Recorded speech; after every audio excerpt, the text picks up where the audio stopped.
another episode of the Brand Matters podcast in the Crafted by Design series, and probably one of the last in the series. And I have the pleasure of introducing Sandeep Garg to you all. He's the SVP of Products for all things AI at Seismic. And I'm very excited to chat with him about what he thinks about leveraging AI and all that intelligence to bring brilliant products for sales enablement type functions, especially at Seismic. So I cannot wait to get started with all the questions. But before that, I'd like Sandeep to give us a quick introduction about himself. Welcome, Sandeep. Thank you, Padmini. Great to be here. Okay, tell us a little bit about your journey. Yeah, I started I have a degree in mechanical engineering, both bachelor's and master's, and started my career with supply chain planning software products, and I still feel those are the most complicated product ever built by humankind. There's a lot of optimization, there's a lot of data integration, there's a lot of usability, everything goes in there in those products. Did that for a few years and then did a bunch of stints across multiple companies. I was at Yahoo, SAP, company like First Data, Medallia, Yeah. in Moment, and pretty much done product management, sometime engineering management too. And now I lead product management at Seismic. Amazing. Thank you for joining us in this podcast. And it's a very pivotal moment for us. And I'm in marketing, product marketing. And so it's a very pivotal moment for us in sales and marketing as we're dealing with all these different types of sales enablement software. And I wanted to discuss with you on the arc of how the sales enablement software has evolved, right? Pre AI to now AI. What is your opinion on how it has kind of seen like progression? And what new things have you seen with AI coming into this picture? Yeah, that's an interesting question. But there's some fundamental reimagination going on how uh, essentially seller needs to be ready for a meeting. Sales enablement, if you peel the onion, end of the day, it boils down to a salesperson has to, pitch a product, sell the product, do convert the sales happen. And for that, they have to be ready. They have to be ready in every possible way in terms of knowing the fundamentals about the products, about the value proposition of the product for the customers and potential buyer. But they also have to be ready for that specific meeting. And they have to do the preparation to know about the buyer, about the circumstances, about the questions that might come up. And we feel that AI is pretty much reimagining how the seller gets ready for a meeting and for an engagement with the buyer. Yeah. And that is truly changing, from a pre AI days to what's happening now. Yeah, yeah. And can you take us through some of how it works at the back end, right? There's a lot of, I think, kind of rehearsals that happen, dry runs that happen with product and engineering to build these products for you. I think specifically my question is, how do you take all the data from customers and the usage and everything, take it back to product and engineering and think about like what to prioritize, what not to, and how does that whole cycle work? Yeah. Yeah, I've been doing this now for a long time, for me, product management, and I would say some things have not changed, in past 20 years, how to do this right, as you can imagine. And then some things have changed. Uh, you know, in terms of listening to customers, listening to what analysts are talking about, listening to what other companies in the ecosystem are doing. I don't even like to call them competitors, although they could be competitors. We all learn from each other, right? So there's one aspect of that needs to be carefully looked at, and that hasn't changed. Um, Another aspect is just what your customers are telling you. That's also very important. Not in terms of just enhancement requests, but also like bug fixes, what they're struggling with, where they're finding it easy to implement, where they're getting value, where they're not getting value. All that needs to be carefully looked at also, actually. And then, building the product. So far, a product manager used to keep a lot of that in their minds and keep that in consideration, and for each release, each sprint, decide what goes in next. I think some of that is changing with Gen AI. Now my product managers have a lot more firepower in their hands. They can actually take all that. They throw all the customer interviews, they even throw in analyst reports, they'll throw in maybe even past win loss analysis reports. They'll even throw in the current mock-ups in the product, and they would ask the LLM to come up with what I should build in this feature for solving this pain point. So I think Gen AI is helping expedite that. And then once the product is getting built, product managers are able to like change the prompts and try out what happens if you try this way of asking a question versus that way of asking questions. So helping tune the product is beginning to have a role. And then actually post launch also, I think Gen AI is beginning to help product managers analyze the data, telemetry and otherwise, Yeah. see what needs to evolve. So I think product management, building product as a discipline more broadly, is actually evolving. Amazing. So you're fully leveraging LLMs and Gen AI. So that actually brings me to my next question around workflows, because everyone's been talking about agentic quite a bit.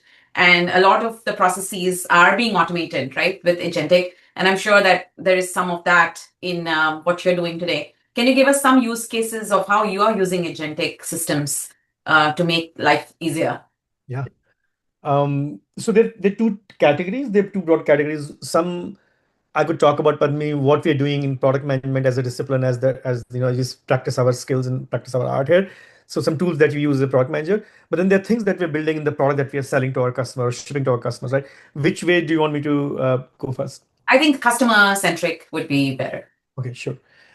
So there's we have what we have right now about 9 agents that we've specifically actually built in our product for our customers. They range from what we call one of the name, I'm trying to avoid using name, but Yeah. one of the name is called Aura Chat, Yeah. which is essentially, think of this as like an agent which is always on your screen. And when you come into work, it shows you what you can do. It can ask any question. You don't have to worry about going to a specific folder and finding a document and reading it. So you can just ask, what you have in your mind. It'll surface that for you. Yeah. You know, we have even agents, Padmi, now for the single most important thing or the most pervasive thing a sales guy does is to create a deck actually when he gets ready for or she gets ready for a customer meeting. So we have a deck building agent. Yeah. You don't have to Wow. find the slide. Yeah, you can ask for it, it'll build a deck for you. We have a prep agent which helps you like prep for a meeting. We also have analytics agent which you don't have to actually read a report. You can just ask the question that you have in your mind, and analytics agent will actually dig through the analytical data and get the answer for you. Amazing. Wow. I would love to use the tech agent. I've been looking and hunting for that tool for a while and haven't found it. And, I'm a very avid user of several tools. And at various startups that I worked, we did have Seismic. But now that you're talking about the agents, it's kind of intriguing me a little bit more in terms of, how that works. So that's brilliant. So that actually now brings me to another question, because you're dealing with so much data. And obviously, data is the queen or the king, right? Because that's what makes or breaks all the models that you create. But there's also a lot of governance when you're dealing with data at scale, and all the ethical guardrails, and it's becoming the new thing. Everyone's talking about governance as far as AI is concerned. So what's the framework that you are using to build that robust model? Yeah. That's again a very relevant question, but mainly when it comes to large enterprise companies. So we sell our software to large enterprise companies, and we, not just so of course the banks that we financial institutions that we sell to, they have huge considerations, for you can call them broadly the compliance security Yeah. initiatives, right? But even non-financial services companies, they need to be aware of this, and most of them are actually.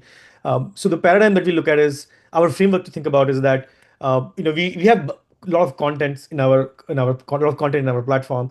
So there's a notion of like having that approved content which is Yeah. like safe to be used. So there's that notion. But then you can't just rely on that. Sometimes salespeople, as you said, like they have to create a deck, they have to change a deck, right? Yeah. So there's a notion of like getting approval for something change, which is called personalization. So you have to be able to personalize a deck and yet it be clean and worth sending. And then finally you have to have regulation in the sense of archival and storage and reporting. So that anybody who wants to audit it as part of whatever the guidelines the company has is able to audit. And you're not just talking PDF, you're talking like we have digital selling rooms, which is like mini websites. We send them emails through live links, and there's a chat happening, there are meetings happening, which are being recorded. So the content is in different shape and form. Content is about the PDF document as well as the engagement that happened, right? The interaction that happened, all that need to be compliant. So we have a very elaborate framework in our product, in our platform, which lets you actually do all of these, like get the approval, get the supervision, do the personalization, do the archival. So the end to end is covered for them, and a lot of this is powered by AI. So it helps you understand what needs to be approved, is it safe to be sent or not, and they're human in the loop all throughout. Yeah. Compliance is not an afterthought. It was never an afterthought, but with AI, it's even more not an afterthought. It has to be very carefully built in the platform. Okay. And are you providing a lot of education as well, like in terms of trainings or programs and things for customers and their teams to build systems within Seismic that are compliant? Yeah. It's a very, don't want to say that, I know we Seismic know more than our customer in terms of compliance needs, but we do have the responsibility of sharing some of the best practices around that. And sometimes, some of these laws and regulations are pretty, broadly stated. And how do you actually implement that in a software? To your point, Pandini, is there could be multiple ways it could be done, Yeah. right? So Yeah. what's the right way to do a certain compliance? What's the right way to do archival, right? What's the right way to have approval set up in the system, Yeah. and where you can rely on AI, where you cannot rely on AI. So our customers surely being a trusted partner there, they look up to us to help them, not coach on those workflows, but to share with them those workflows and best practices. So we Yeah. totally actually we have product advisory council Right. multiple times a year that we meet where we share these best practices with them and get feedback back from them. We just had our annual conference, which was probably the biggest sales enablement conference ever, where hundreds of customers were there, some of the largest enterprise in the world, and we share with them. We do multiple breakout sessions with them. We share with them how we're building these capabilities, and Yeah. they give that back to us. Yeah. Amazing, amazing. I'm just curious from a customer standpoint, like what is the breakdown between the US versus the rest of the world? Has the rest of the world picked up on sales enablement software like we have? Yeah, so we have a significant chunk of our business in international. It's majority is in US, I would say, but a very significant chunk percentage wise is international. And I would say yes. I mean, we actually we really believe that the customers, every customer is in a journey which Yeah. is somewhat independent of the geography they're in. So we have some very advanced customers in APAC, very advanced customers in EMEA, and then we people who are maybe in early stages too.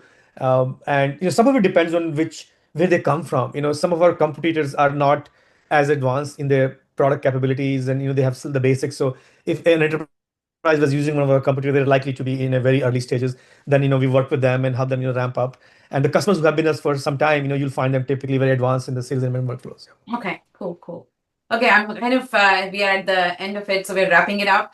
So one quick question was around collaboration. And, a lot of collaboration now has changed with AI and with the communications have changed. And especially for product, I think it becomes really important to have a cross section with engineering, but also with sales, marketing, customer success. How has that equation kind of morphed now for you guys internally? Yeah. It's probably the simplest question you asked, but the most difficult to answer, Padmini. I think the first thing, so there's like a system part of it, and then there's like a process part of it, and then there's a human part of it, right? So system-wise, I think many companies, including us, are pretty well equipped. We have different places that we use Figma, we use Yeah, Jira, we use PowerPoint and documents, and we tag each other. We have interlock meetings set up every quarter, some with every month. When release happen, we do readouts. So I think system and process, we are pretty state of art like anything anybody else. And I think, but the secret sauce is the human piece there.